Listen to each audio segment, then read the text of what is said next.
here's some tips for people who are struggling with breathing OCD. So number one, your brain is sending you some really scary messages about your health, about your breath. Maybe it's saying that like you have an underlying condition that you're not aware about, and you've been to the doctor many times, and each time you go, there's something physically wrong that has to do with your breathing. So your brain wants that absolute certainty. Absolute certainty doesn't actually exist, so that's why it keeps popping up, because there always is a possibility that anybody could have some type of an underlying condition that they're not aware of. So putting this down requires us to take some kind of a risk. But if you think about it, life is filled with risks. Every second we're taking risks all the time. It's just that because we have OCD, we've decided to not decided, but it has happened that we have zoomed in on a particular concept or possibility and then become obsessed with it by asking questions again and again, right? So we want to slowly start to reduce that mental rumination. So what you can do is when we're doing mental rumination, just start paying attention to how often your brain goes back to the thought. We need to section that off. Like, me going back is what's making me sick. I have to stop this, right?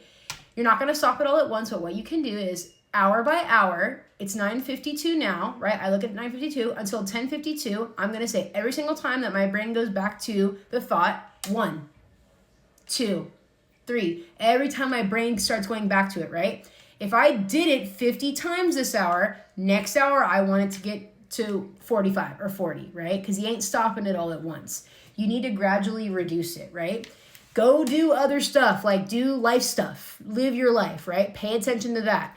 And you're going to see that it will stop bothering you eventually. It's going to go away on its own, and that's how it is, right?